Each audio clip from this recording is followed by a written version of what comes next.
Las noticias, protagonistas y tendencias del momento. César Miguel Rondón, en Conexión Radio.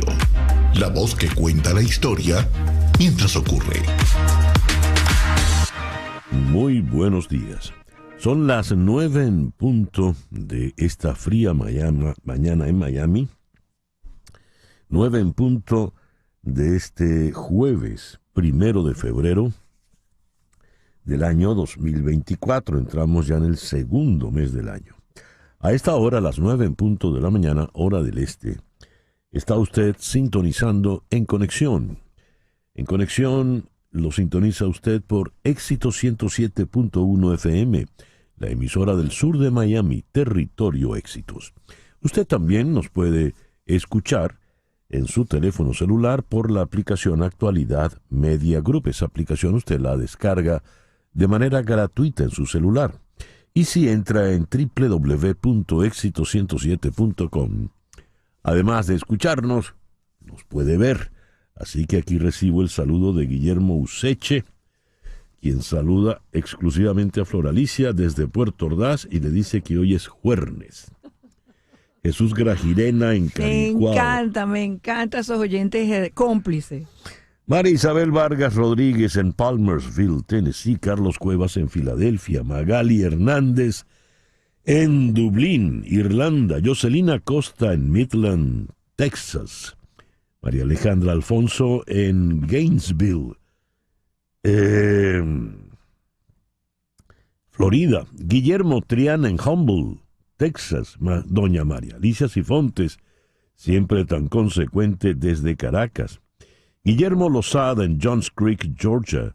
Y Belice Mujica desde un Santiago de Chile soleado y caluroso. Claro, allá están en pleno verano. Nancy Teresa Herrera en la Valencia caribeña, en la Valencia venezolana. Francisco Severino en Roma. Jesús Aguiar en Arequipa, Perú.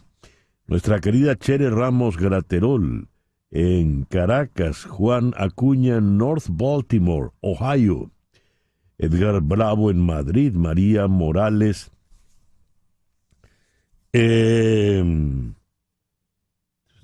saludando las palabras del padre Luis Ugalde. Leonardo Contreras en Brasil. Mimón y Ani en Bogotá. En un día sin carro ni moto. Gracias a todos por reportar la sintonía de En Conexión. En Conexión es una producción de Floralicia Anzola para Éxito 107.1 FM en Miami. Buenos días, Floralicia. Buenos días, César Miguel. Y todos están esperando que diga esto. Hoy es jueves. Laura Rodríguez está en la producción general. Muy buenos días, Laura. Muy buenos días a todos. Mariel Sofía Rodríguez en Madrid en la producción informativa. Buenos días, Mariel Sofía. Hola, muy buenos días. Feliz jueves para todos. No me dio chance de tomar el café. Jesús Carreño en la edición y montaje. Carlos Prato en los controles. Buenos días, Carlos. Muy buenos días. Y ante el micrófono, quien tiene el gusto de hablarles, César Miguel Rondón. Hoy es el día de Santa Brígida. Felicitaciones a las Brígidas y a los Brígidos. Brígido Iriarte me viene a la memoria. Pionio, Severo, Pablo de Trois-Chateau, Cecilio de Granada y Raúl de Cambrai. En el calendario astrológico de Enrico Mariani tenemos para el día de hoy, ya estrenando un nuevo mes, que la luna va menguando en Libra, pero a partir de las 3:37 de la tarde entrará menguante en Escorpio. La luna de Libra, luna de paz, de armonía, luna de equilibrio, luna de reconciliación. La luna de Escorpio es exactamente lo contrario, es luna de guerras, es luna de pleitos, es luna para renunciar, es luna para arrancar de raíz todo aquello que no sirva, todo lo que resulte inútil. Luna también de las cuestiones esotéricas, luna de brujos, de todo aquel que trabajan en lo oculto, incluidos los espías. Un sólidos lunas, pues, para el día de hoy. Luna menguante en Libra a partir de las 3:37 de la tarde, menguante en Escorpio, Sol en Acuario, este jueves 1 de febrero del año 2024. Hoy es el Día Mundial del Galgo, fecha impulsada por asociaciones de amigos de los galgos que tratan de concienciar al público en general de los maltratos a los que son sometidos estos animales e intentan darles una segunda oportunidad rescatándolos y ofreciéndolos en adopción como animales de compañía. Es el perro más veloz y se acostumbra en algunos lugares pues a las carreras de galgos. En Margarita, recuerdo que Blanquibáñez inauguró el canódromo.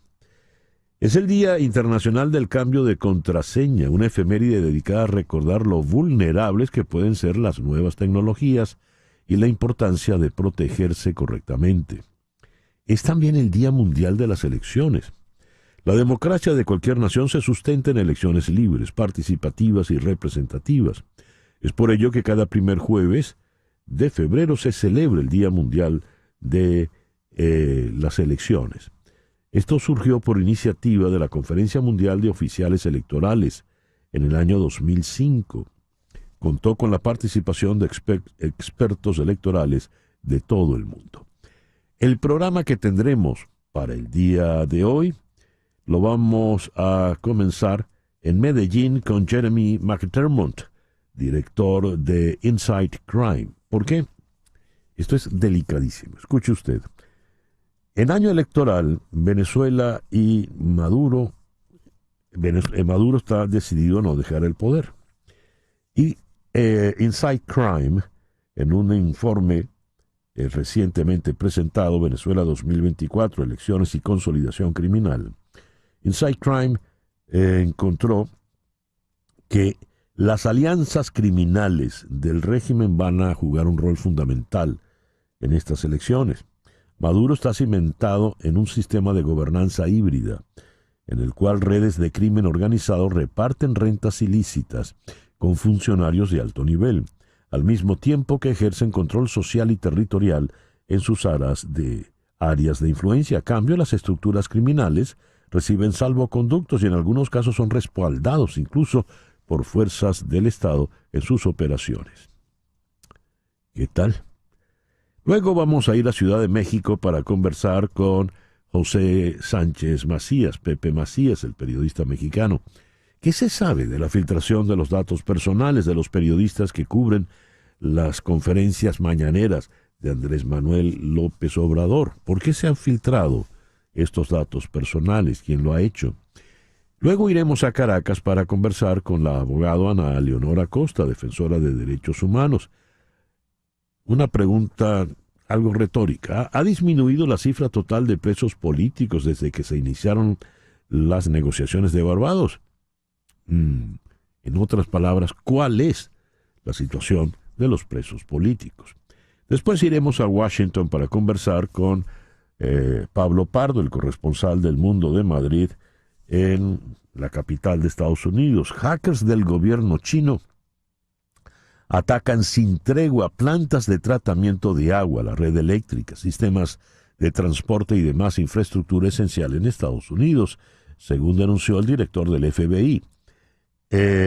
Se trata, pues, de una nueva ofensiva por parte de Beijing. Esto es delicadísimo. Y hoy comienza aquí en Miami la Serie del Caribe. Venezuela va a estrenarse con uno de los grandes campeones de la Serie del Caribe, de los más reiterados, los Tigres del Licey de República Dominicana. Tiburones de La Guaira contra Tigres de Licey. Eso lo vamos a conversar con Mari Montes de El Extra Base. Y nuestro foro de esta mañana lo vamos a dedicar al tema del empleo en la actualidad. ¿Cómo se evalúa la edad a la hora de emplear hoy por hoy? En algunos casos, pues, las personas ya un poco creciditas tienen dificultades y en otros casos las personas muy jóvenes también tienen dificultades. Eso lo vamos a abordar con Jesús Castillo, socio de Contevenca, firma especializada en la búsqueda y selección de talento ejecutivo. Y José Adelino Pinto, líder de negocio para Venezuela de la firma global líder en investigaciones y prácticas de recursos humanos, Mercer. Ese será, pues, nuestro programa en este día, jueves 1 de febrero. El 1 de febrero de 1587, la reina Isabel I de Inglaterra firmó la sentencia de muerte de su prima, María Estuardo, María, reina de Escocia. El 1 de febrero de 1724, en el llano venezolano, en Guárico, se funda la aldea de Calabozo. El 1 de febrero de 1771 se publica la primera edición de la Enciclopedia Británica en Londres. El 1 de febrero de 1881, en Panamá, los estadounidenses inauguran las obras de construcción del canal transoceánico. El 1 de febrero de 1900, el doctor Robert Koch reitera su teoría de que la malaria es transmitida por los mosquitos. El 1 de febrero de 1901 nació Clark Gable, el legendario actor del clásico Hollywood, el Red Butler, de Lo que el viento se llevó. Falleció en el año 60, de 59 años. Tal día como hoy, en 1931, nació Boris Yeltsin, el primer presidente luego de la disolución de la Unión Soviética, allá en Moscú. Falleció en el año 2007, de 76 años. El 1 de febrero de 1979 regresa, acompañado por multitudes, a Irán, el Ayatollah Khomeini, proveniente de París, luego de 15 años de exilio, cuando ya se había expulsado al Shah de Irán. El 1 de febrero del 2013, una fecha triste, el transbordador espacial Columbia se desintegra en su reingreso a la atmósfera terrestre. Mueren los 7 astronautas. Otra fecha aciaga, el 1 de febrero del 2021, el ejército da un golpe de Estado en Myanmar, detiene a los líderes civiles, incluida a la premio Nobel Aung San Suu Kyi, y declara estado de emergencia por 1 año, y allí siguen todavía 3 años después.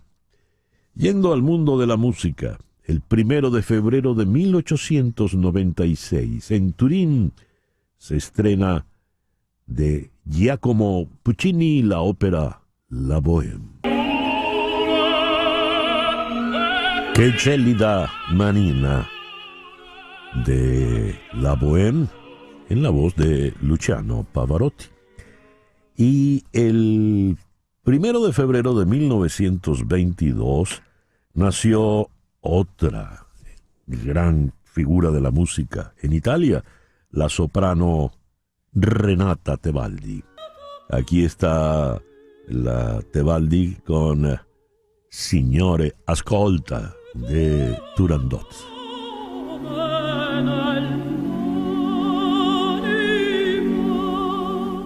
Y el 1 de febrero de 1937 nació Don Everly, de los Everly Brothers. El editorial con César Miguel Rondón. Se publica hoy temprano este despacho de Associated Press aquí en Miami.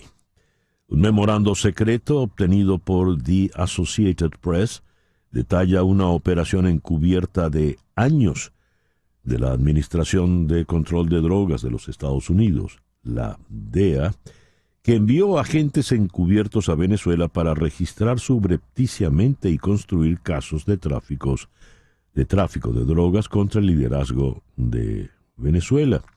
Un plan que Estados Unidos reconoció desde el principio que podría decirse que era una violación del derecho internacional. Es necesario llevar a cabo esta operación de forma unilateral y sin notificar a los funcionarios venezolanos. Se lee en el memorando de 15 páginas de 2018 que se expende bajo el título de Operación Money Badger. Una investigación que, según las autoridades, se dirigió a docenas de personas, incluido el presidente Nicolás Maduro. Continúa el despacho que firma Joshua Guzman. Aunque no hay un mecanismo claro para responsabilizar legalmente a Estados Unidos, la revelación amenaza con agitar más aún las ya tensas relaciones con el gobierno de Maduro y agravar el resentimiento hacia Estados Unidos en toda Latinoamérica por la percepción de intromisión. Además, ofrece una inusual perspectiva de hasta dónde estaba dispuesta a llegar la DEA para luchar contra las drogas en un país que prohibió la presencia de sus agentes hace ya casi 2 décadas. Algunos de los aliados más próximos a Maduro se vieron implicados en la investigación, como Alex Saab, el empresario liberado recientemente en un intercambio de presos por 10 estadounidenses, y un contratista de defensa prófugo. Pero hasta ahora no estaba claro que las investigaciones de los Estados Unidos contra Venezuela incluyesen tácticas legalmente cuestionables. Allí finaliza el despacho de AP. A ver, aquí hay varios asuntos. Por una parte, una investigación que iría en contra del derecho internacional. Bien, ya los abogados se ocuparán de ello y ya los políticos medirán las consecuencias. Esto, pues, le dará mucho júbilo al señor Cabello, que podrá usarlo en su programa. ¿Verdad? He aquí la prueba, dirá.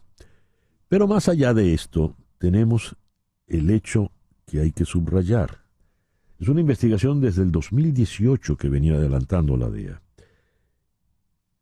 Recordemos que Nicolás Maduro, Tarek El Aissami y otros altos funcionarios del régimen venezolano tienen altas cifras ofertadas como recompensa, acusados de narcotraficantes. Hasta allí todo bien. El detalle está en qué ha pasado con esto. Pues aquí se habla de Alex Saab, parte de esa investigación.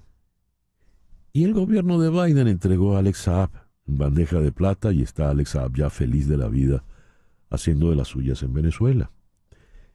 Y cuando tuve la oportunidad de entrevistar a Juan González, allá en la Casa Blanca, le pregunté: señor González, usted fue a Caracas y se reunió con una persona, el señor Nicolás Maduro, por cuya cabeza el gobierno ha ofrecido $15 millones para que lo capturen o brinden información sobre él. Usted hizo caso omiso de eso y se fue y se reunió con él como si no hubiese tal recompensa.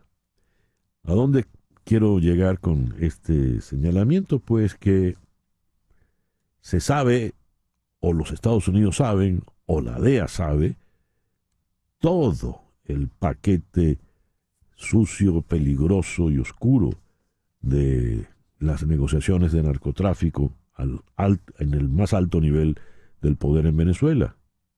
Pero, por lo visto, al más alto nivel de la administración en Estados Unidos, eso no importa, porque allí están, allí siguen, y hasta conversan y negocian con ellos.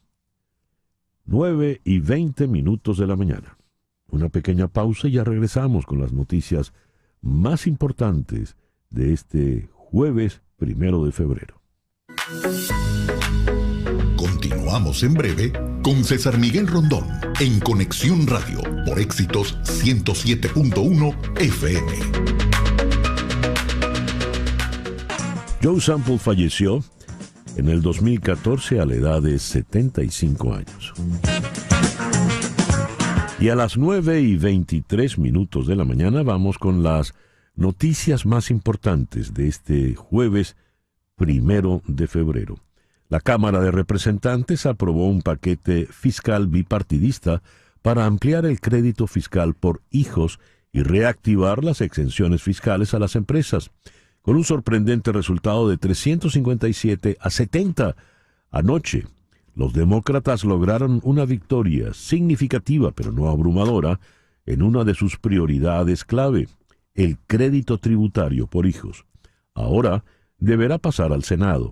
Sin embargo, los republicanos del Senado han criticado la política de crédito tributario por hijos, tanto el pago como la política en general en el proyecto de ley.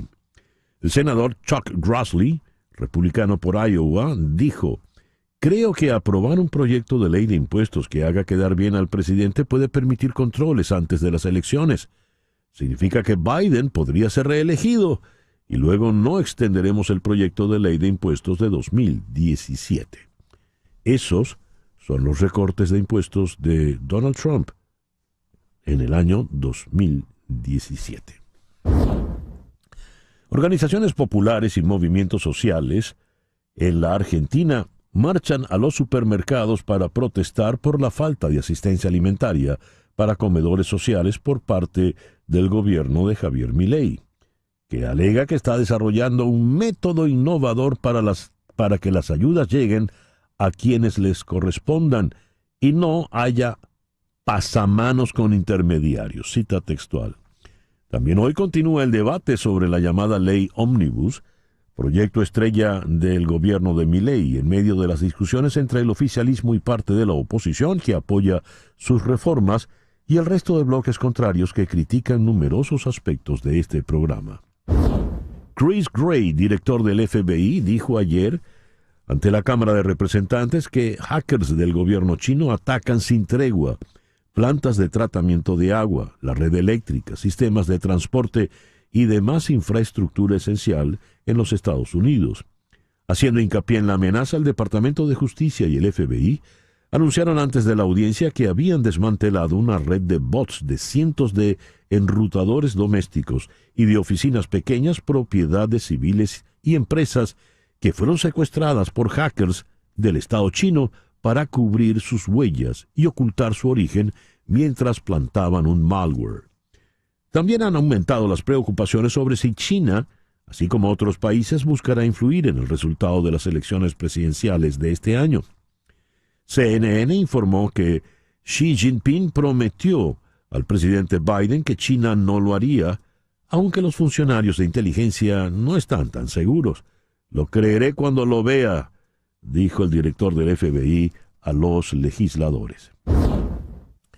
En Caracas, ayer en la mañana, los familiares de los dirigentes Juan Freites, Luis Camacaro y Guillermo López, coordinadores del partido político Vente Venezuela, el partido de María Corina Machado, en los estados Vargas, Yaracuy y Trujillo, denunciaron ante la Defensoría del Pueblo que los dirigentes están desaparecidos desde el 23 de enero, cuando fueron arrestados.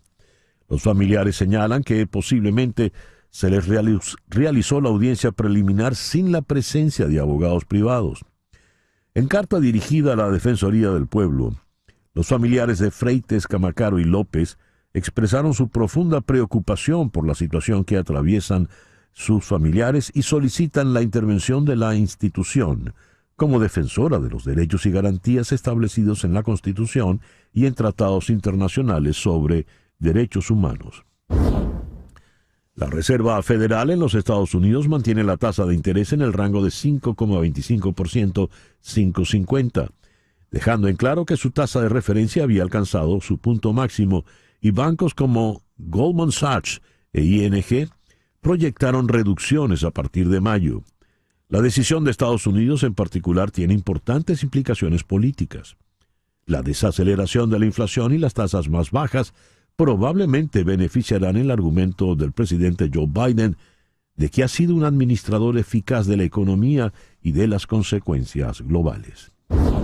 Los líderes de la Unión Europea alcanzaron hoy jueves un acuerdo para entregar 50.000 millones de euros en ayudas a Ucrania durante los próximos 4 años, después de que Hungría retiró su veto al paquete, según informó el presidente del Consejo Europeo, Charles Michel.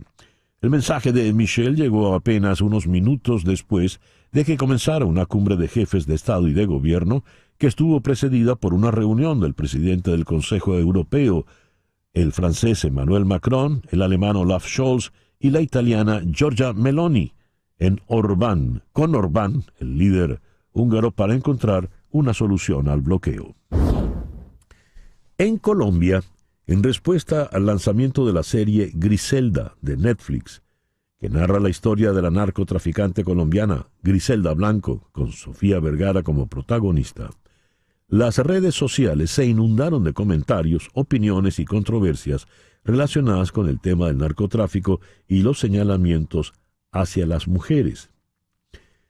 Uno de los tweets afirmaba: todas las mujeres narcotraficantes y mulas, las que llevan dinero y o drogas, tienen una extraña fascinación por subirse a los árboles y abrazarlos. Y entonces en el tweet se publica una fotografía con dos imágenes. A la izquierda, aferrada a un árbol, está Griselda Blanco, al tronco de un árbol. Y a la derecha, aferrada al tronco del árbol, está Verónica Alcócer, la primera dama de Colombia. En este revuelo, Gustavo Petro decide alzar la voz en una declaración a través de sus redes y llama a las autoridades para que investiguen la identidad del usuario que puso esa foto. Se hace llamar Frank Portilla. Petro dijo estar preocupado por las acciones de este individuo, acusándolo de cometer delitos en contra de su esposa. Le exijo al fiscal general de la Nación la investigación sobre la identificación de esta persona que injuria y calumnia y la acción legal correspondiente. Como si no tuviera ya suficientes problemas Petro para ocuparse de una foto como esta. Hablando de Colombia, leo acá un texto que realmente preocupa. El editorial lo dedicamos a las investigaciones de la DEA sobre los vínculos al más alto nivel del gobierno venezolano con el universo del narcotráfico. Pues bien, leo ahora lo siguiente. El régimen de Maduro está cimentado en un sistema de gobernanza híbrida, en el cual redes de crimen organizado reparten rentas ilícitas con funcionarios de alto nivel, al mismo tiempo que ejercen control social y territorial en sus áreas de influencia. A cambio, las estructuras criminales reciben salvoconductos y en algunos casos hasta son respaldados por fuerzas del Estado en sus operaciones. La prolongación de Maduro y sus aliados en el poder consolidará aún más este sistema en el 2024. Esta suerte de gobernanza híbrida pues va a ser muy utilizada, se estima, por Maduro en este año electoral. ¿Esto dónde lo he leído? Pues en el artículo Venezuela 2024, Elecciones y Consolidación Criminal, presentado por la unidad investigativa de Venezuela de la organización Insight Crime. Vamos hasta Medellín, donde está el codirector de Insight Crime, Jeremy McDermott. Jeremy, muy buenos días. Muchísimas gracias por atendernos en esta mañana. Muy buenos días, César Miguel. ¿Todo bien? Jeremy, a ver, ¿cómo llegan ustedes a esta conclusión? Pues después de 20 años estudiando Venezuela y la evolución del crimen organizado, pues hemos visto no solo la evolución gradual de este estado criminal híbrido, pero su consolidación y fortalecimiento en los últimos, particularmente en los últimos 4 años. Y después de particularmente 2017, César, y estas protestas masivas, para mantenerse en el poder, Maduro tuvo que dejar elementos chavistas involucrarse en crimen organizado para accesar a las rentas criminales, porque la cleptocracia que anteriormente ha alimentado la gran parte de esta corrupción ya no fue posible porque el Estado no tenía plata. Entonces, ¿qué pasó después de 2020?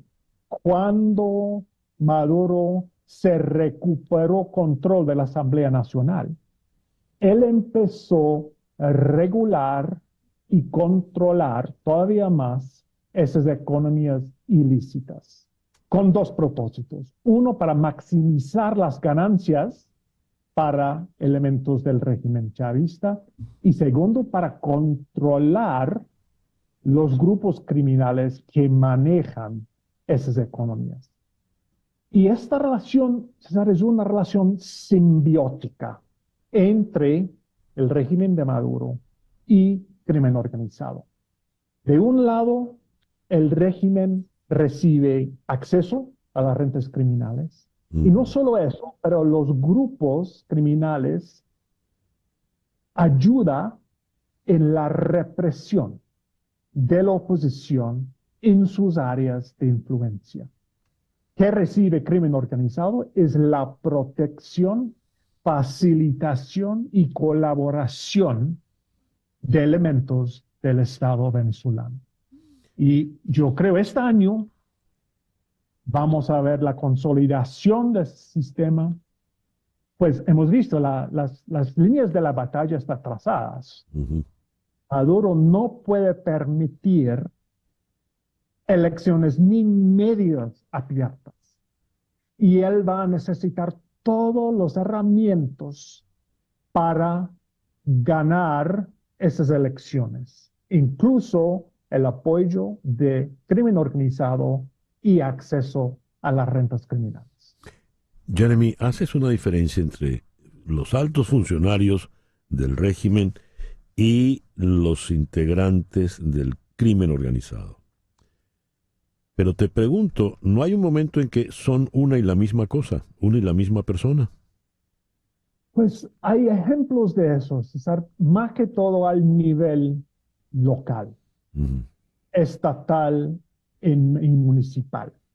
Que yo no creo es que Dios, dado yo ni Maduro está involucrado directamente en esto. Ellos han creado un sistema para regular esas economías. Sin duda, ellos saben muy bien que cuando ellos entregan un puesto en la frontera a General X, que él va a recibir una nómina paralela, ¿cierto? Y eso es donde hay el poder de él. Él puede, dice a X general o X chavista, político chavista, le puede dar este puesto que viene con acceso a rentas criminales. Cuando hablas de estructuras criminales, danos un ejemplo de una de esas estructuras, por ejemplo. Hay varios. Pues lo más poderoso y como el socio preferido del régimen en este momento es el ELN, el Ejército de Liberación Nacional de Colombia, que ya ha establecido como una hegemonía sobre la frontera colombo-venezolano y ya está empujando en Bolívar hacia la costa atlántica. Y el ELN en sus áreas de influencia no solo está trabajando mano a mano con las autoridades, ellos han asumido algunos papeles del Estado. Ellos están prestando seguridad, administrando justicia, recogiendo impuestos por la extorsión y también, obviamente, asegurando que la oposición no puede hacer campaña en sus áreas de influencia. El ELN es una organización terrorista, es una organización guerrillera, pero también narcotraficante.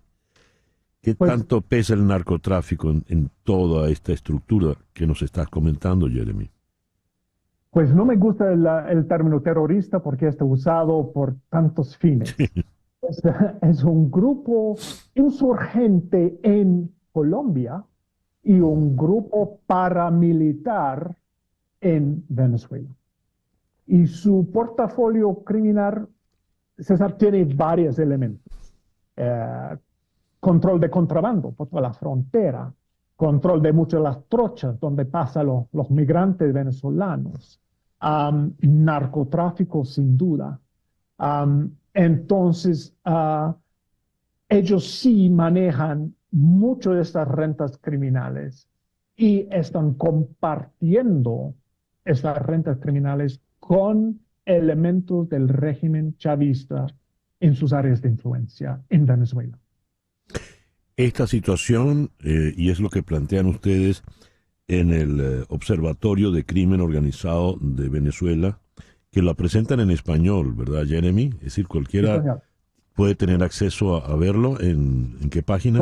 todo en español. Si puede visitar el sitio de Inside Crime, lo tenemos en español y en inglés. Puede visitar la página de Venezuela y va a averiguar todas las investigaciones, noticias cotidianas sobre dinámicas criminales y el observatorio, que es como una mapa interactiva donde puede haber eventos diarios relacionados con el crimen organizado. Ya. Cierro con esta pregunta entonces, Jeremy. Este mecanismo híbrido, como lo defines, esta alianza, crimen organizado, gobierno, ¿cómo va a funcionar o para qué debe prepararse la oposición en este año electoral? Pues lo hemos visto, uno de los elementos más importantes, que es la intimidación y disrupción de las campañas de la oposición. Y parte de esos grupos son los colectivos, César, de CUPAS, o ahora se llama el UPAS. Entonces ellos van a intentar bloquear y interrumpir cualquier de los eventos de la oposición en su área. Eso es lo más obvio y más evidente en este momento. Pero también yo creo que, por ejemplo, el ELN en sus áreas están ayudando en financiar campañas del PSV. Entonces hay recursos también prestados al régimen de Maduro para ayudar en las campañas de ellos mientras están bloqueando cualquier actividad de la oposición. Jeremy, muchísimas gracias por estos minutos en la mañana de hoy. Con mucho gusto. Jeremy McDermott es el codirector de Inside Crime. Nos habló desde la ciudad de Medellín. 9:41 de la mañana, una pequeña pausa y ya regresamos en Conexión por Éxito 107.1 FM en Miami. En un momento regresamos con César Miguel Rondón en Conexión Radio por Éxitos 107.1 FM. Y ya que estamos en México, ¿qué se sabe de la filtración de los datos personales de los periodistas que cubren la conferencia diaria de Andrés Manuel López Obrador, las llamadas mañaneras? Vamos a Ciudad de México, allí está el periodista José Sánchez Macías, Pepe Macías. Pepe, muy buenos días, gracias por atendernos en esta mañana. Te saludo, querido César, y abrazo a todo el auditorio con mucho cariño. Muy buenos días. ¿Qué pasó? ¿Qué datos se filtraron? ¿Quién los filtró? ¿Y dónde está el detalle? ¿Dónde está el detalle? Preguntaría Cantinflas a los mexicanos y a todo el mundo. Pues mira, sí. Rapidísimo, querido César y el auditorio. Como todos los países autoritarios y los gobiernos autoritarios que hemos visto en América Latina y Europa, los presidentes han diseñado programas de comunicación en específico. Lo vimos, por ejemplo, a finales de los 90 con Hugo Chávez, este famoso programa de Aló Presidente, en el cual, bueno, los mandatarios controlan todo el discurso y, bueno, en México en específico está comprobado y está documentado, César, que en estas conferencias que nos ha recetado López Obrador, durante estos 6 años de gobierno diarias, se dicen al menos 80 verdades no confirmadas o mentiras, dirían en mi pueblo. En medio de esto, César, hay una conferencia de prensa a la cual acuden todos los días periodistas de los medios, tanto nacionales como internacionales. Estuvo antier por ahí Jorge Ramos, compañero mexicano de Univisión. Y bueno, pues acuden periodistas de todo el mundo y en específico de México. Para registrarse y acudir a esta conferencia, César, bueno, pues uno como periodista tiene que dar sus datos. Pero no solamente son datos como tu nombre, tu medio, que serían datos normales, por así decirlo, sino también, además, el gobierno de México le está pidiendo y le pide a los periodistas dar datos como RFC, por ejemplo, que sería la clave fiscal que tenemos los periodistas o quienes trabajamos, o por ejemplo el Registro Nacional de Población, datos que son sensibles, que incluso nos piden la identificación donde viene nuestra dirección, donde vivimos, nuestros datos personales sensibles e importantes para cada uno de los periodistas. Bueno, a partir de esto y con este contexto, César, la semana pasada nos enteramos que en un registro de casi 300 compañeros periodistas que acuden todos los días a la mañanera, ahí incluidos el señor Jorge Ramos, porque él está incluido dentro de todos estos datos que compartimos los periodistas, queremos entrar a estas mañaneras, bueno, pues fueron filtrados. Los pudimos conocer, estuvieron colgados en internet durante varias horas. Te digo, datos que puede ser, por ejemplo, si tú como periodista, César, si acudes a una mañana te piden dónde vives, tu teléfono, tus identificaciones oficiales. Todo eso se filtró en internet, en las redes sociales. Ante la denuncia, porque además esto ocurre en fin de semana, el gobierno federal sale a dar una conferencia el pasado martes en el que nos dicen que hubo una infiltración ilegal, César. ¿Pero qué significa esto? Ellos lo platican como si hubiera sido, como si hubieran hackeado, no sé, tu cuenta o la mía de Facebook. Pero lo cierto es que esta infiltración ilegal ocurrió a los sistemas de presidencia de la República Mexicana, porque estos datos están inscritos y están registrados dentro del sistema de presidencia de la República Mexicana. Explicó la secretaria de Gobernación, Luisa María Alcalde, que esta filtración se dio desde una IP o desde una dirección proveniente de España y habían ingresado con una clave y con un usuario de un extrabajador mexicano. ¿Esto qué quiere decir, César? Bueno, pues que infiltraron hackers, alguna persona, todavía no sabemos quién, infiltraron el sistema de presidencia, se robaron esos datos, los subieron a las redes sociales y todo en un contexto, César, en el que el periodismo en nuestro país está siendo atacado, asesinando por lo menos a 7 periodistas cada año, por lo menos, y además los constantes ataques desde la presidencia en contra del periodismo, vulnerando así a los 300 compañeros que acuden o que han acudido o acuden constantemente a estas mañaneras, pero además evidenciando una vez más, César, que el gobierno de López Obrador ha debilitado los sistemas cibernéticos del país. Este no es el primer hackeo en este gobierno, César. El año pasado se conoció un hackeo llamado Guacamaya Leaks. ¿Qué pasó? Un grupo de hackers se infiltraron en el sistema cibernético del ejército mexicano, César. Hackearon al ejército mexicano, se robaron correos electrónicos, se robaron llamadas, se robaron videos, se robaron cualquier cantidad de información de seguridad nacional. Eso son 6 terabytes que continúan muchas personas analizando. Pero todos estos hackeos, César, han venido justamente ante una falta de seguridad cibernética que el gobierno ha implementado. Y ahora, bueno, pues en este nuevo caso, ponen en peligro a por lo menos 300 compañeros periodistas que acuden a estas mañaneras a cuestionar al presidente, César. Ajá, allí está el detalle, y no lo dice Cantinflas. A ver, Pepe, ¿a quién le interesa que los periodistas estén en riesgo? ¿A un hacker en España o al propio gobierno del señor López Obrador? Esa es la pregunta y ahí está el detalle, exactamente. ¿A quién le interesa o a quién le interesaría? Pues al gobierno claramente, porque, por ejemplo, hoy en estos momentos está corriendo la mañanera desde Palacio Nacional y son constantes los ataques a quienes critican el gobierno. Entonces, cuando tú subes o cuando sube alguien, un supuesto hacker, a las redes y al internet la información de estos periodistas, entonces pone en riesgo a los periodistas. Ahora, es el mismo gobierno, en teoría, al que le interesaría. Esperemos que no, y tocamos madera, espero que un gobierno no piense o no tenga intereses en que se sepan los datos de los periodistas mexicanos o de los periodistas que son críticos, y bueno, pues sería a este gobierno en específico, porque un hacker en España, pues vamos, César, yo creo que hay cosas mucho más importantes dentro de los sistemas de una presidencia de la República que podrían ser filtrados y no los datos personales de un periodista. Entonces, definitivamente forma parte de una andanada y de esta constante andanada que ha habido en este gobierno en contra de nosotros, de los periodistas, César. Ya. Pepe, muchas gracias por atendernos en la mañana de hoy. Al contrario, César, siempre pendientes, y ya les recuerdo, soy Pepe Macías, estoy a sus órdenes para debatir y para platicar. Te mando un abrazo, querido César. Igual, José Sánchez Macías, Pepe Macías, desde Ciudad de México, 9:51. Las noticias de este momento, en Conexión Radio. ¿Qué noticias tenemos en este momento, Floralicia? Bueno, César, Petro no solo se dedica en su Twitter a defender a su esposa de las malos memes que hacen con ella, sino que ahora agradece al ecologista noruego Rasmus Hansson la nominación al Nobel de la Paz 2024 y se comprometió a seguir luchando por alcanzar la paz del país. Así dice el tuit del presidente colombiano. Agradezco a Rasmus Hansson que me haya nominado al Premio Nobel de la Paz. Seguiremos con todo lo que tenemos por la paz de Colombia.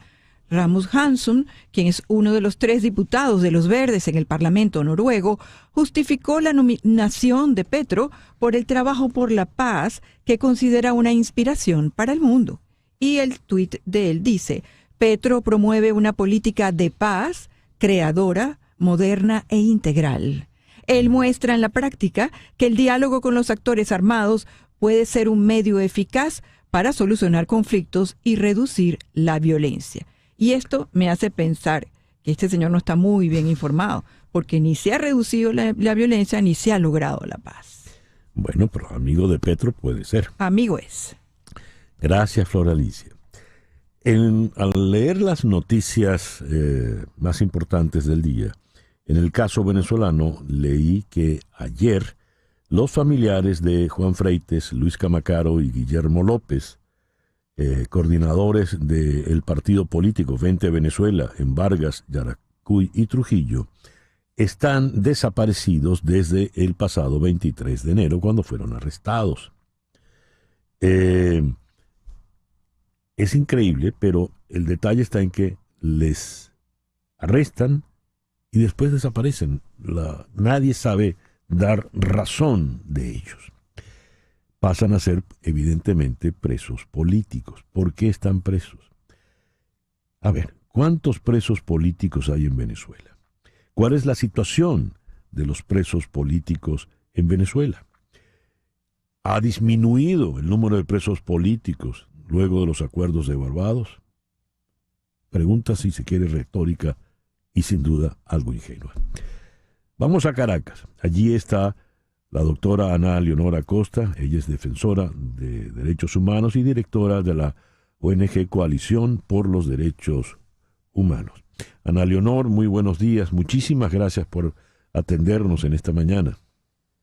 Muy buenos días, César Miguel. Muchas gracias por la invitación y además por tocar este tema que a veces, entre tantos problemas en Venezuela, es un poco ignorado, ¿no? Sí. ¿Cuál es la situación, digamos, en una primera aproximación, la situación general de los presos políticos en Venezuela? Bueno, la situación general es grave, ya que persisten las violaciones a derechos humanos y persisten estos patrones de detenciones arbitrarias. Y cuando hablamos de detenciones arbitrarias, son detenciones que se hacen sin motivos válidos, sin ninguna evidencia, pero también tenemos como parte de este patrón, las desapariciones forzadas, que es justamente lo que estaba mencionando, que después que una persona es detenida, es desaparecida, no tiene contacto con sus familiares, no tiene contacto con sus abogados.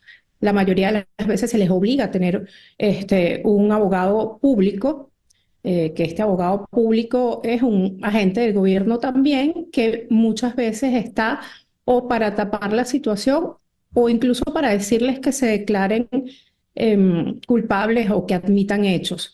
Y después son sometidos a un proceso sin garantías judiciales. Esto no se ha remediado y mientras no tengamos un cambio en el sistema de justicia y se respeten las leyes, porque aquí simplemente es respetar las leyes. Si los funcionarios policiales, los funcionarios de justicia, el Ministerio Público respetara y siguiera la ley, no tendríamos o no estaríamos en esta situación de los presos políticos. Muchas veces son condenados sin ningún tipo de pruebas y estas condenas suelen ser por bastantes años. Sí. Ahora, también tenemos la situación de las dos situaciones más que son importantes, que son las condiciones de reclusión de los presos políticos en Venezuela, que no cumplen con los estándares internacionales, pero además la situación de salud. Los presos políticos venezolanos no tienen una atención médica inmediata y no tienen una atención médica adecuada. Este es el panorama general de lo que sufren los presos políticos al día de hoy. Podemos desde la Coalición por los Derechos Humanos y la Democracia decir que hoy tenemos registrados 285 personas que están detenidas por razones políticas. Ana Leonor, ¿cómo funciona esto de la desaparición forzada? Por ejemplo, En el caso de los 3 dirigentes de 20 Venezuela, les detienen cuerpos de seguridad del Estado, ¿cierto? Sí. Y esos cuerpos de seguridad luego se desentienden, no saben dónde están. ¿Qué pasó con estas personas? El problema acá es que no se siguen los procedimientos y se supone que esta persona que es detenida de inmediato debe saber por qué lo están deteniendo y después debe tener derecho a una llamada a sus familiares o a sus abogados. Y esto no sucede y quedan desaparecidos, quedan sin saber dónde están. Hemos tenido casos que los detiene un órgano de policial y terminan detenidos en otras policías. Entonces los familiares de los presos políticos van de centro de reclusión centro a centro de reclusión tratando de averiguar sobre su familiar y no tienen ningún tipo de información. Tampoco el Ministerio Público da información con respecto a la situación de cada una de estas personas y si se les asigna una defensa pública, tampoco se comunican con los familiares. Entonces, por eso es que estamos hablando de que se está ante una desaparición forzada, aunque sea de corta duración, pero la persona está desaparecida, no se sabe dónde está. El gobierno no da cuenta de ellos.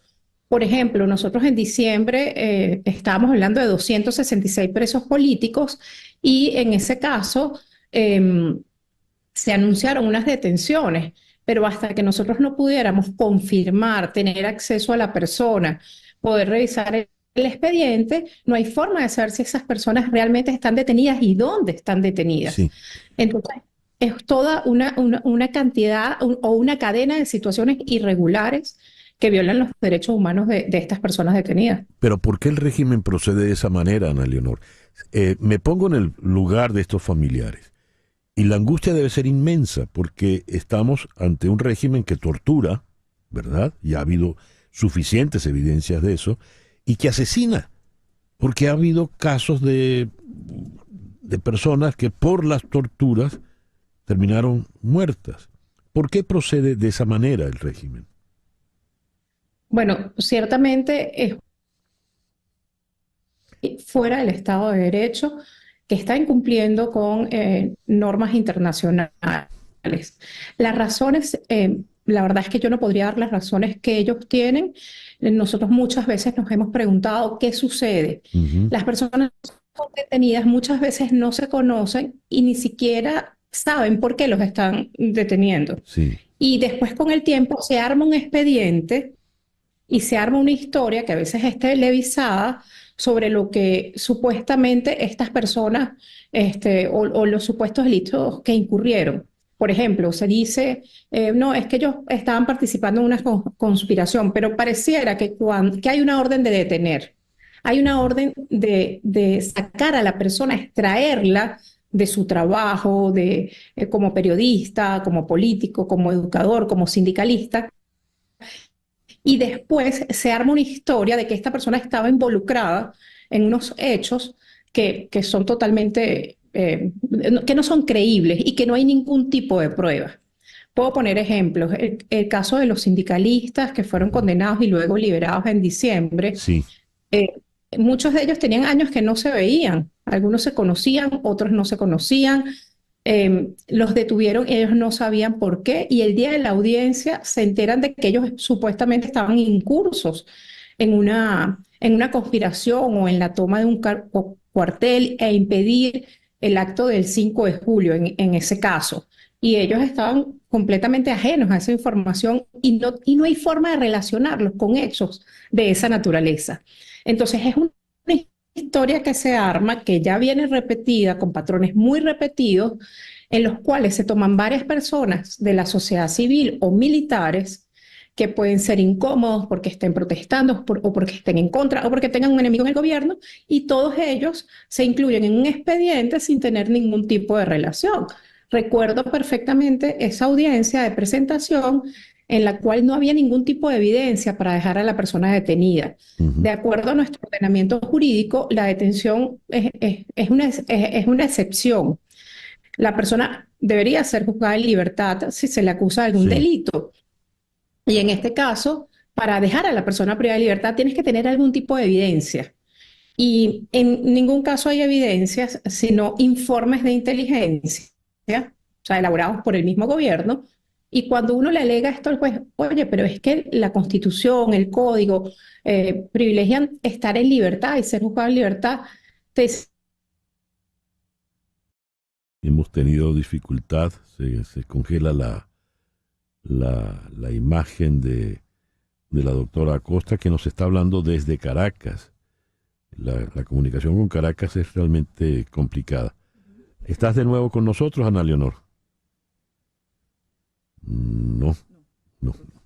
Creo que la hemos perdido. Bien. Sí, yo los escucho perfectamente. Ah, muy bien. ¿Ustedes me escuchan? Sí, te estamos escuchando, sí. Cambio de... Sí.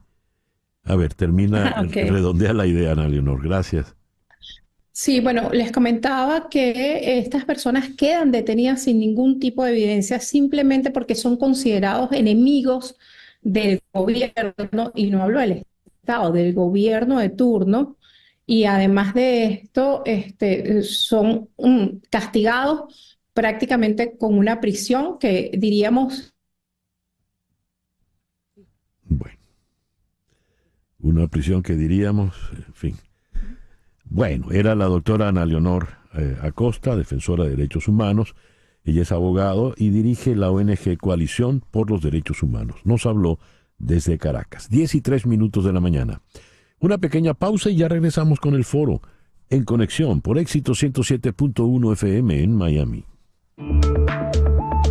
Una pausa y regresamos con César Miguel Rondón en Conexión Radio. A ver, ¿cuáles son los criterios para contratar a una persona en una empresa? Por lo general, se buscaban gentes jóvenes entre 25 años, 35, y resulta que esos criterios en Venezuela han cambiado, porque se han ido muchas personas en edad laboral. Y entonces empiezan a colocar a sexagenarios. Personas que ya están en edad de jubilación pueden entonces entrar en el mercado de trabajo.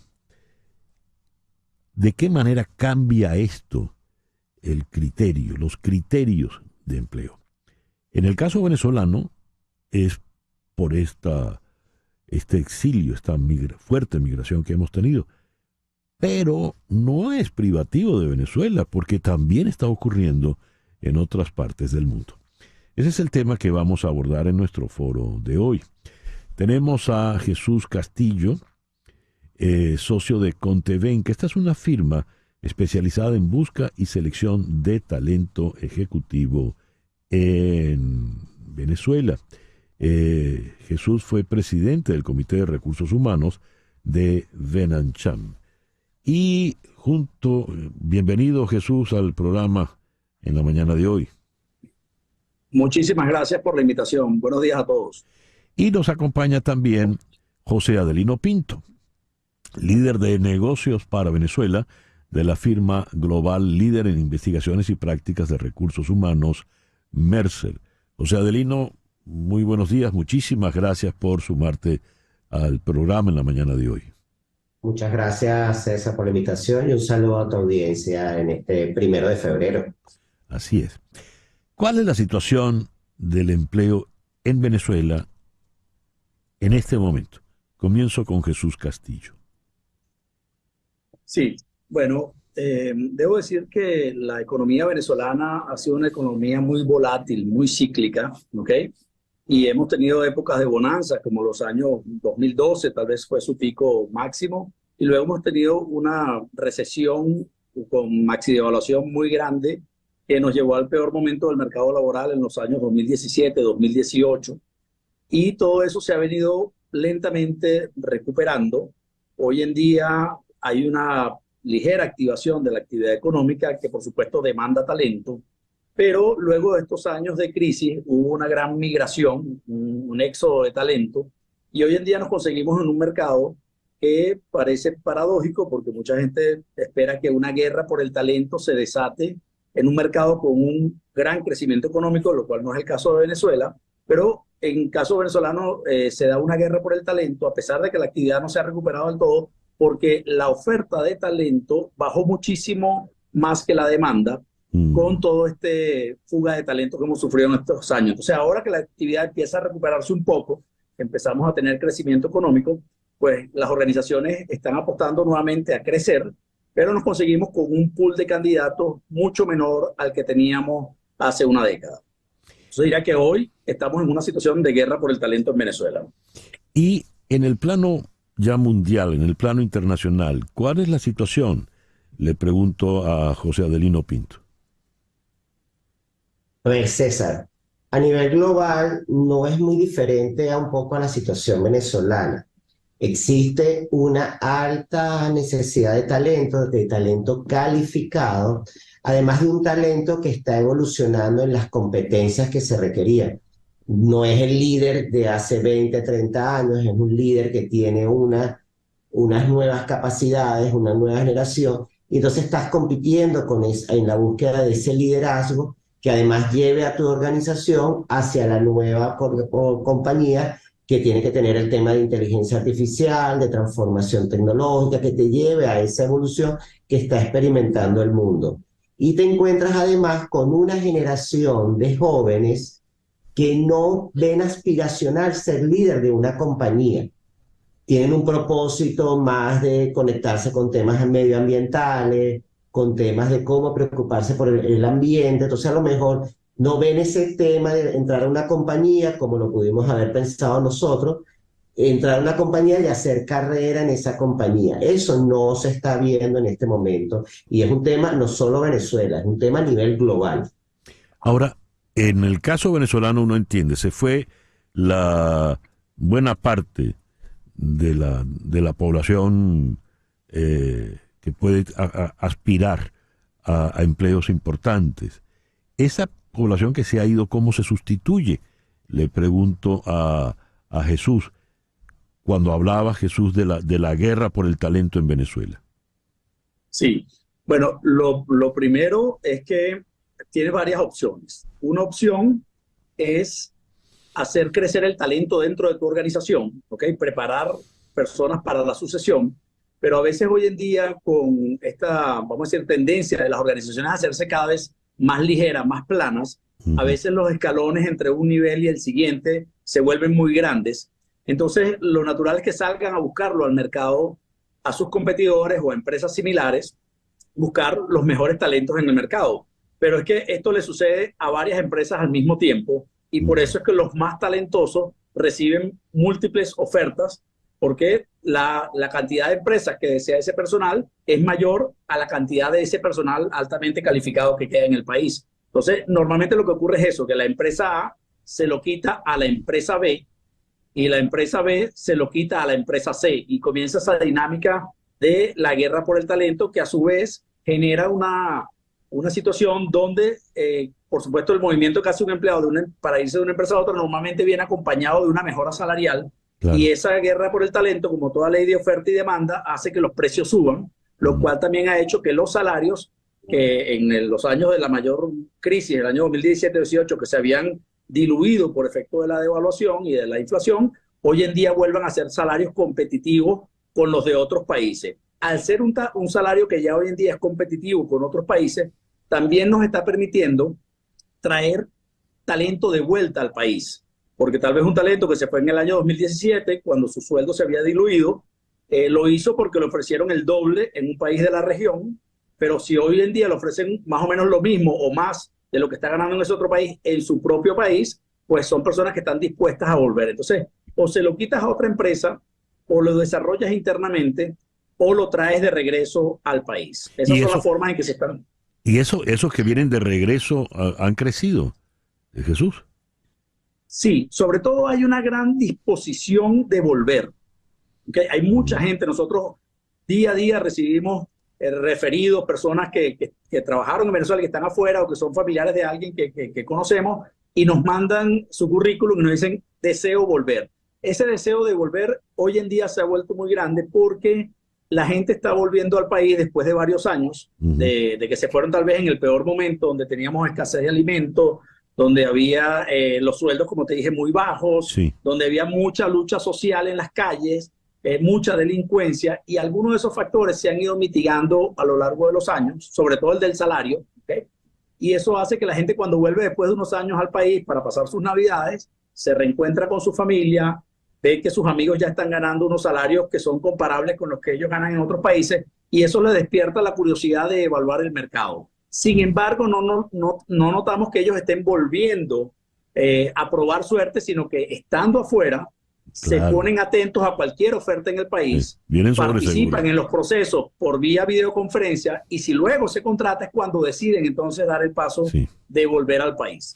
Floraliza quiere hacer una pregunta. Sí, Sí, cómo no. quisiera hacérsela a José Adelino, y es esa, ya hablando más fuera de Venezuela, aprovechando la tendencia que se está generando de la fuerza laboral intergeneracional, que es toda una tendencia en el mundo de los recursos humanos. Me gustaría que habláramos de esos beneficios que tiene el tener contratados y trabajando juntos a ese ejecutivo joven con ese senior que tiene experiencia, aunque el rol del ejecutivo esté en una capacidad de autoridad mayor que la del senior. Que si nos puedes hablar de esto, José. Sí, claro, fíjate. En este momento, a nivel global y en todas las organizaciones, en Venezuela no tanto, están conviviendo 5 generaciones dentro de las compañías.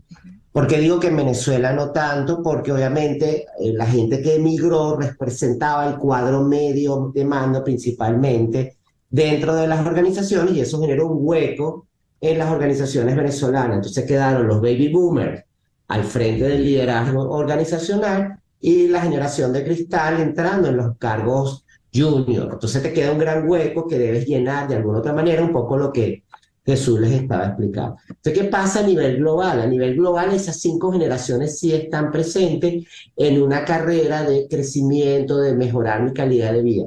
Lo que está cambiando ahorita es cómo yo, organización, me enfrento a eso desde el punto de vista de no solo darle salario, que es lo que tú pudieras pensar. Típicamente, bueno, le ofrezco un mejor salario y la persona se va a querer quedar conmigo. No, ahora se trata, y ahí entra un nuevo concepto que habla del employee experience, que es cuál es esa experiencia que el trabajador quiere tener conmigo en mi organización. Entonces me conecto entonces con cuál es su propósito, qué es lo que la persona quiere en su vida personal, y si eso que él quiere se conecta con la organización. Y a partir de ahí empiezas a construir qué beneficios, porque no es lo mismo lo que yo le puedo ofrecer a un baby boomer, que a lo mejor lo que quiere es una estabilidad, un plan de pensiones, un company car, etcétera, a un muchacho de una generación de cristal que lo que quiere es flexibilidad de horario, a lo mejor quiere que le permitan llevar a su perro a la oficina, por ejemplo, con un dead pay, etcétera. Entonces, eso te está dando que ahora tienes múltiples generaciones que tienen múltiples beneficios, y que entonces tienes que manejarte en un benflex, en flexibilidad de qué beneficios da, y que cada quien escoja lo que mejor se adapte a ese propósito que está buscando. Muy bien. Claro, me llama la atención. Los baby boomers, por supuesto, ahí puedo hablar en primera persona, eran... Sin ofensa, sin ofensa, sin no, ofensa. por supuesto que no. Los baby boomers aspiraban a entrar en una compañía y hacer vida en esa compañía y Correcto, crecer en así. esa compañía. Así es. Y entonces, qué meritorio era fulano que entró de office boy y terminó de gerente general de la compañía. Pero desde los millennials hacia acá ya eso no existe, no les interesa ni siquiera formar parte de la compañía. Eso ocurre en el mundo en líneas generales, José Adelino, ¿verdad? Sí, de hecho se está dando una transformación a las estructuras tradicionales a algo que se llama la estructura ágil, que es la convivencia de 2 tipos de estructura: la tradicional jerárquica que conocemos, con los niveles, y la célula de innovación, donde puedes meterte y participar con un conjunto de profesionales de diferentes edades y profesiones en algo que genera innovación y creatividad, y eso alimente un proyecto que te haga crecer a la organización. Entonces tenemos jóvenes que quieren esa figura, donde ellos estén innovando, estén creando y todo el tiempo. Y llega un momento que se acaba eso y dice, no, ya yo lo que quería hacer en esta organización se acabó, déjame irme. Ya. ¿Y eso cómo se da en el caso venezolano? Le pregunto a Jesús. Sí, en el caso venezolano, las tendencias son muy parecidas en el mundo. Nosotros somos miembros también de una firma global y cuando hacemos las reuniones donde vienen los socios de las 50 oficinas de todo el mundo, nos damos cuenta que estas tendencias realmente son globales. O sea, todas las empresas, primero están experimentando la escasez de talento, es un fenómeno global, ¿ok? Sí. Y todas están buscando cómo hacer lo mejor, sacar el mayor provecho del talento que tienen disponible. Y por supuesto que para hacerlo tienen que liderar con inteligencia toda esa diversidad no solamente de edades, sino de géneros, de razas, de experiencias, de conocimientos, que entre todo esa diversidad, esa equidad y el incluir todas esas ideas te da un mayor enriquecimiento para la toma de decisiones, porque puedes enfocar un mismo problema desde diferentes ángulos, con diferentes ópticas y sacar lo mejor de cada generación, pero también de cada género o de cada persona de diferentes razas o de cada zona diferente del país o del mundo, dependiendo de donde sea, porque esa diversidad de óptica, de perspectivas, enriquece y mejora la toma de decisiones. Entonces, yo te diría que esa tendencia es global y también se aplica en Venezuela. Lo que puede haber un poco distinto en Venezuela es lo que decía José Adelino, que no es que desapareció una generación, pero sí se disminuyó su cantidad. O sea, igualmente en Venezuela siguen conviviendo todas las generaciones, los baby boomers, los X, los millennials, los centennials, pero sin duda en los X, que son las personas de la generación de José Adelino y la mía, que son personas que están en los 40, 50 años de edad, ahí es donde más hemos sufrido porque son esas personas que emigraron hace 10 o 15 años del país, cuando estaban iniciando sus carreras. Entonces, pero hoy en día tenemos todas las generaciones igualmente en Venezuela, con ese particular de que el talento que debería estar hoy ocupando las posiciones de liderazgo, esas personas entre 40, 50, 55 años, son las que más están escaseando en el mercado y bueno, tenemos esa particularidad, pero igualmente se da esa integración entre las diferentes generaciones. Y lo que sucede aquí es que ante la escasez de una generación, las empresas han debido flexibilizar el rango de las edades que ellos esperaban para cierta posición. Es decir, cuando tú quieres conseguir una persona con cierto rango de edad, experiencia y energía, y no lo logras ubicar en la edad que tú quieres o el pool de candidatos es muy reducido, pues te toca ampliar ese rango. Claro. Y entonces evalúas a personas más senior siempre y cuando mantengan su actividad al día, se mantengan activos, sean una persona con suficiente energía para enfrentar el reto que les toca. O te toca irte por un joven que tal vez le faltaba un poco, tú crees que le faltaba un poco para ocupar la posición, pero te la juegas acelerando su carrera. ¿Okay? Sí. Y bueno, eso también sucede. Ya lo saben, los baby boomers todavía tienen chance. Muchísimas gracias a Jesús Castillo de Contebenca y a José Adelino Pinto por habernos acompañado en la mañana de hoy. Muchísimas gracias. No, gracias a ustedes por la entrevista. Hasta luego, saludos. Son las 10:23, una pequeña pausa y ya regresamos en Conexión por Éxito 107.1 FM en Miami.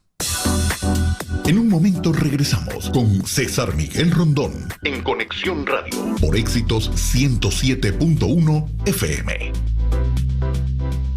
Chris Wray, el director del FBI, compareció ayer ante el Comité Selecto de la Cámara de Representantes en Washington y allí dijo: hackers del gobierno chino atacan sin tregua plantas de tratamiento de agua, la red eléctrica, sistemas de transporte y demás infraestructura esencial de Estados Unidos.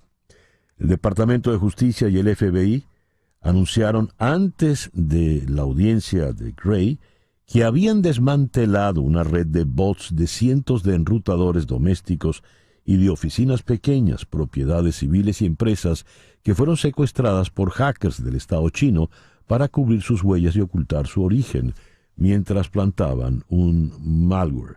Gray dijo textualmente: los hackers chinos preparan la infraestructura estadounidense para desatar el caos y provocar daños reales a los ciudadanos y comunidades estadounidenses cuando China decida que ha llegado el momento de atacar o si decide hacerlo. Esto casi parece el guión de una novela de Ian Fleming o de John le Carré, el mal que llega desde afuera y que va a penetrar todo. Ya no es una invasión física, sino a través de los hackers. A ver, ¿qué reacción generó esta intervención de Gray? Vamos a Washington. Allí está Pablo Pardo, corresponsal del diario El Mundo de Madrid en la ciudad de Washington. Pablo, muy buenos días. Muchas gracias por atendernos. Hola, buenos días. Muchas gracias a vosotros. Pablo, a ver, ¿cómo fue recibida esta denuncia que luce escandalosa, gravísima? Bueno, fue recibida como la confirmación de algo que ya se sabe. Ya llevamos mucho tiempo oyendo hablar de cómo, en especial, China está, digamos, penetrando en las infraestructuras básicas de Estados Unidos. Empezaron con la red eléctrica hace ya más de 10 años, ahora parece que están dirigiendo a otras muchas. Presumiblemente también Estados Unidos está haciendo lo mismo con las infraestructuras chinas y de otros países. Y esto es, digamos, parte de lo que se llama la guerra híbrida, ¿no? Del siglo XXI, porque digamos que ataques a este tipo de infraestructuras no está claro que constituyan en el derecho internacional verdaderamente acciones de guerra o no. Entonces, esa es una de las grandes cuestiones que están en juego. Pero lo que sí que es cierto es que, a pesar de todo lo que se está invirtiendo en seguridad, los ataques continúan, no solamente, digamos, los ataques, sino que es, digamos, la penetración en las redes y en los sistemas de comunicaciones y en los sistemas informáticos y en el software.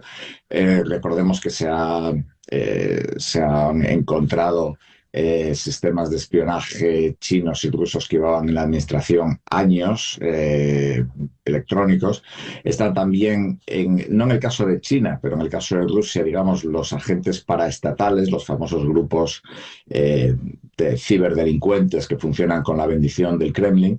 Y digamos que esto es efectivamente una de las nuevas pautas de la guerra, sobre todo porque, como comentaba antes, esto no está cubierto por el derecho internacional en el sentido de si esto es una guerra o una acción de guerra o no. Es decir, no es como bombardear, cerrar una planta eléctrica porque no hay, porque los sistemas informáticos se han estropeado intencionadamente, no tiene la misma consideración que bombardear una planta eléctrica. Se entiende. Ahora, estamos en año electoral. Ya supimos de la intervención rusa en pasadas elecciones. Si agregamos ese elemento a esta situación, a esta denuncia del FBI, ¿qué tenemos? Bueno, esto es muy difícil saber lo que tenemos, porque cuando se habla con técnicos o con expertos en cuestiones informáticas, es un campo, digamos, de combate completamente diferente. Me explico. Para ellos muchas veces el hecho de que no haya ataques, el hecho de que no noten penetraciones en los sistemas que ellos están protegiendo, no es una señal de que estén teniendo éxito, sino que es una señal de que están fracasando. Es decir, ellos ya dan por hecho que los ataques se están produciendo y que si tú no los detectas es porque son ataques que no estás logrando detectar, porque son indetectables, ¿no? Con lo cual, digamos que en toda la cuestión de las elecciones, de los sistemas de voto, de la manipulación electoral, de la manipulación informativa, etcétera, pues queda un margen gigantesco del cual sabemos muy poco. Parece que la influencia rusa ha disminuido de manera considerable, en particular porque las empresas tecnológicas, sobre todo las de redes sociales, han impuesto medidas para contenerlo, con la excepción de X, la antigua Twitter, que ha hecho todo lo contrario, ha eliminado prácticamente todos los controles y ahora sí que es un gran foco de desinformación prorrusa, pero Facebook, Instagram, por ejemplo. No, TikTok es un animal especial porque TikTok es propiedad del Estado chino. Sí, sí. Aunque de nuevo el problema es que TikTok tiene inversores estadounidenses, que además son varios de ellos, o uno de ellos es un gran donante del Partido Republicano. Pero digamos que es más difícil, pero siempre quedan fórmulas, siempre quedan vías para llevar a cabo este tipo de acciones. Y luego lo que no sabemos es, en caso de una guerra, efectivamente, Dios no quiera que haya una guerra entre Estados Unidos y China, cuál sería la operatividad de esto, ¿no? Por ejemplo, un problema que tiene Estados Unidos es que gran parte de sus infraestructuras son muy antiguas. En parte por decisión propia, porque Estados Unidos invierte muy poco en infraestructuras. Por ejemplo, las infraestructuras eléctricas son antiquísimas, y son muy fáciles de penetrar, pero al mismo tiempo se tiene una cosa muy curiosa cuando hablas con expertos, que es que el hecho de que sean tan antiguas en muchos casos hace que no estén digitalizadas, con lo cual es más difícil penetrar en ellas. Porque son tan antiguas que no hay manera de meterles un software o algún tipo de sistema de programa informático. Vaya paradoja, ¿no? Sí. En fin. Pablo, muchas gracias por atendernos en esta mañana. Muchas gracias a vosotros.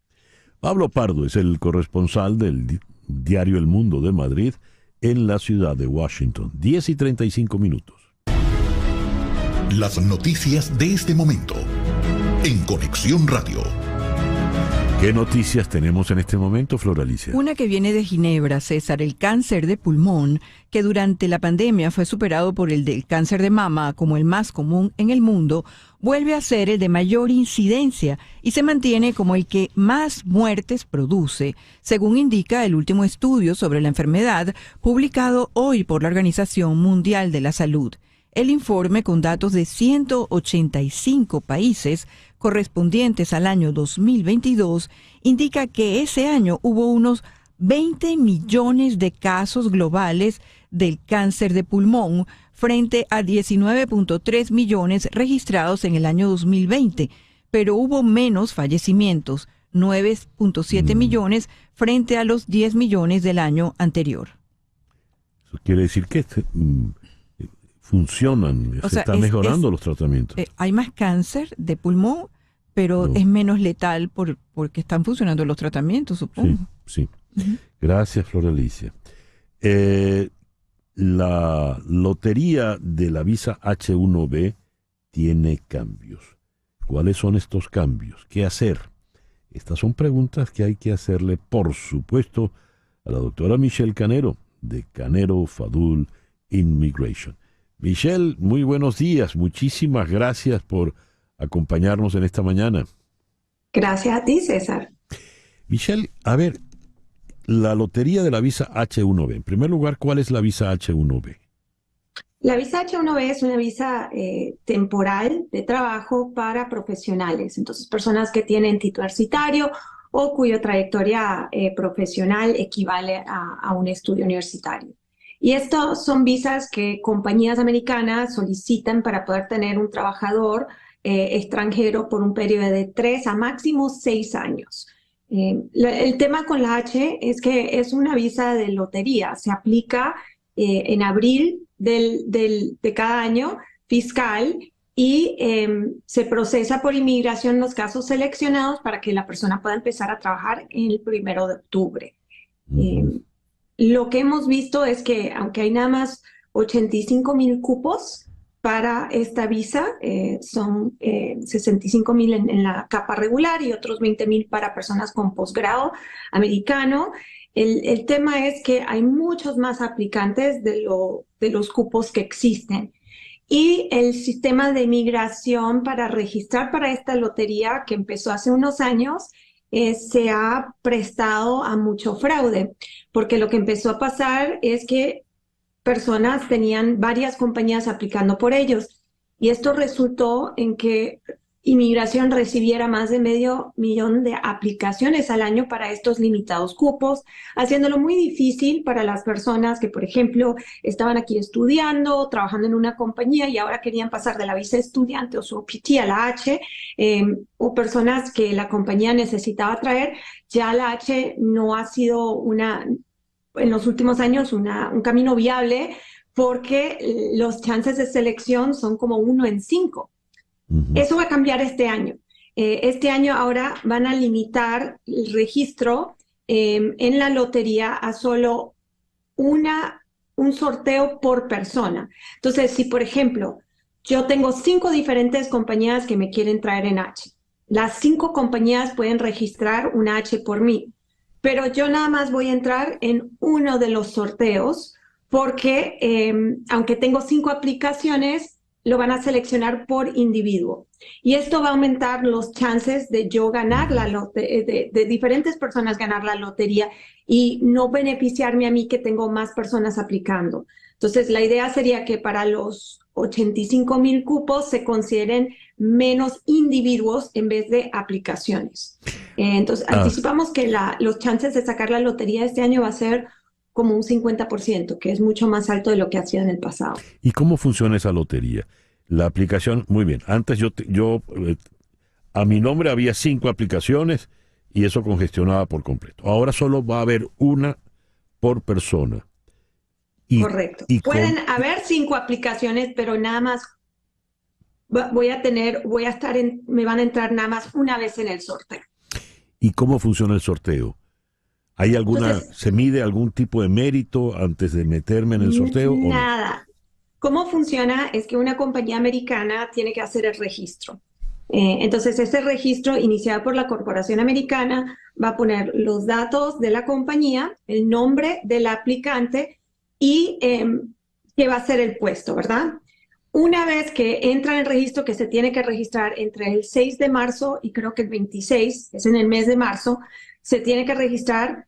El 1 de abril, Inmigración va a anunciar quiénes fueron seleccionados. Entonces, le llega un correo electrónico a las personas que fueron seleccionados. Seleccionan más de los 85,000 cupos que tienen, porque saben que hay como un 20 o 30% de los casos que son negados o rechazados. Esto tiene que ver con que hay ciertos criterios para calificar para la H. Inmigración no siempre considera que todo el mundo los cumple. Entonces, para calificar para la H, tienes que mostrar que tu educación y conocimiento es especializado y necesario para el puesto que estás ocupando. Entonces, es parte de la elegibilidad que se tiene que probar en la aplicación, no necesariamente en el registro. Entonces, uno puede ser seleccionado en el registro y después a la final no poder probar su elegibilidad para la visa. ¿Y qué tipo cómo certifico eso, que mis conocimientos y mis habilidades sí son las necesarias? Contratas un buen abogado. Ese es el punto. Por ello, a quien usted tiene que llamar es a ella, a la doctora Michelle Canero. La va a llamar al 844-8-MIGRAR.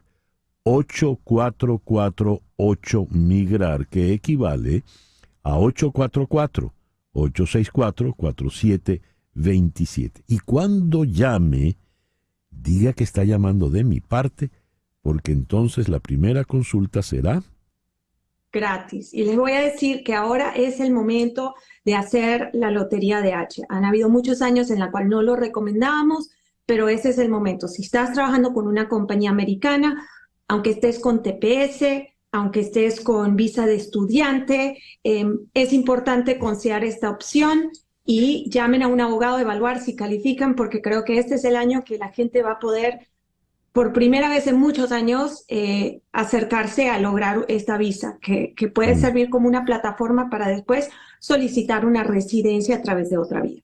Muy bien. 844-8-MIGRAR.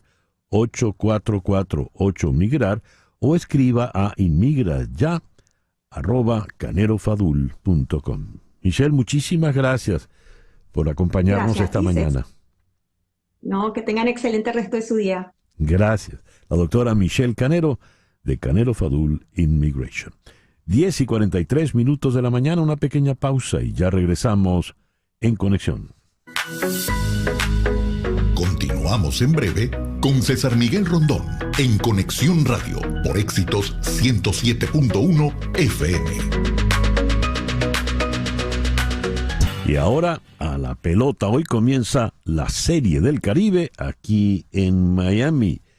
¿Y cómo pinta esta serie? Pues se lo preguntamos a la dama del béisbol, nuestra querida Mari Montes. Mari, buenos días, gracias por estar con nosotros. Gracias a los dos. Saludos a toda la audiencia. Emocionado, César, es histórica esta serie.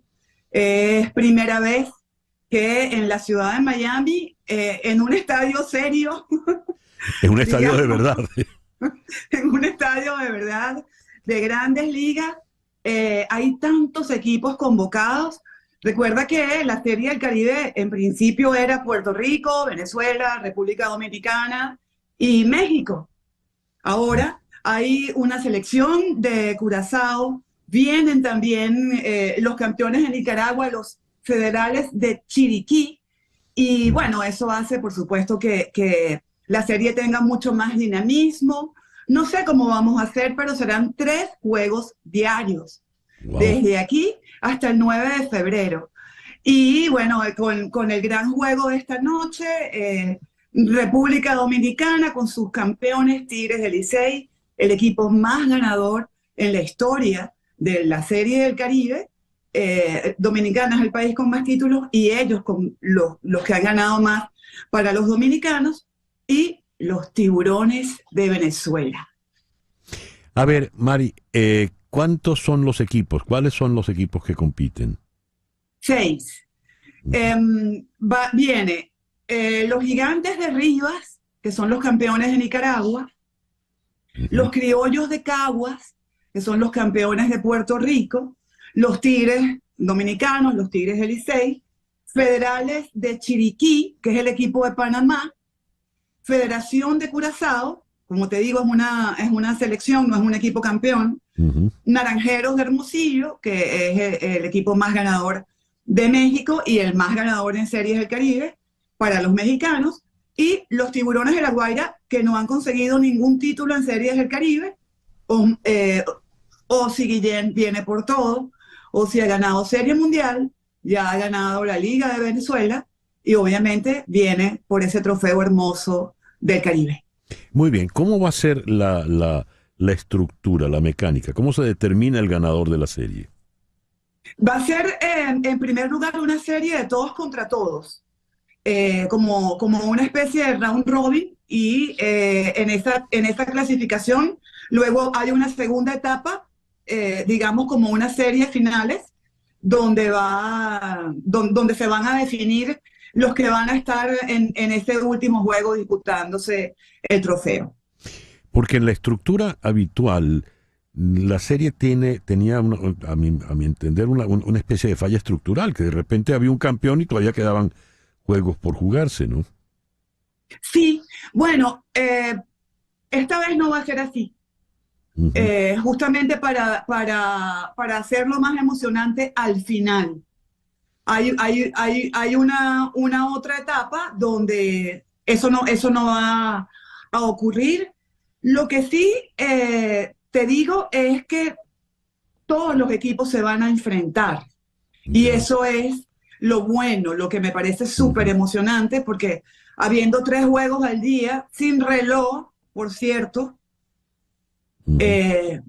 digo esto con énfasis porque cuando hay reloj, ya lo hemos comprobado, el juego dura más o menos 2 horas y media, como mucho, tal vez 3 horas.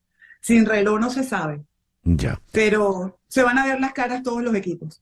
Otra cosa, la Serie del Caribe, esto lo hemos conversado mucho en privado, es una serie de equipos, no de países. ¿O eso ya no es así? Eso es así.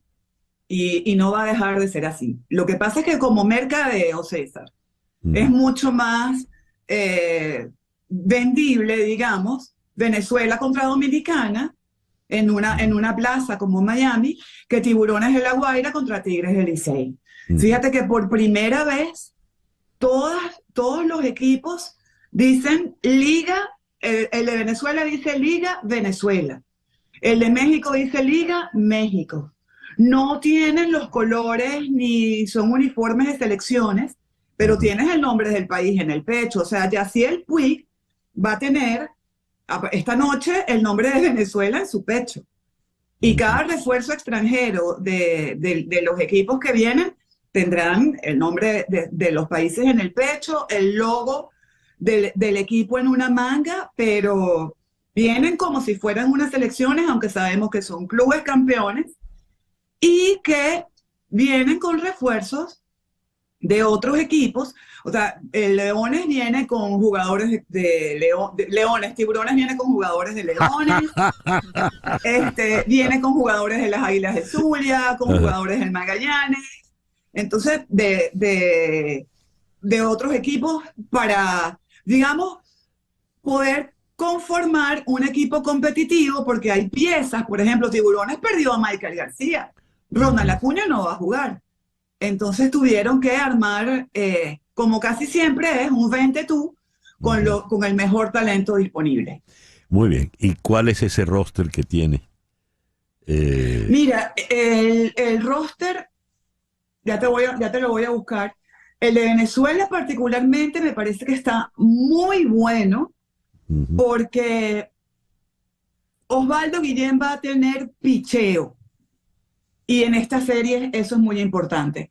Estarán, ¿quieres nada más los lanzadores o todo el roster? Vamos a decir los lanzadores para saber a qué atenernos. Ricardo Pinto, Ricardo Pinto, Luis Martínez, Ariel Miranda, Luis Miguel Romero, Ángel Padrón, Junior Guerra, Arnaldo Hernández, que está muy bien para estar preparando los juegos antes de que vengan Anthony Vizcaya y Silvino Bracho, que también son unos brazos que están disponibles. Y son ellos, y Joely Chacín, que es el abridor del Caracas, que también va a estar muy bien. Con ellos. Que le fue muy mal con los Cardenales. Le fue muy mal en ese último juego, pero realmente le hicieron una carrera, César. Bien.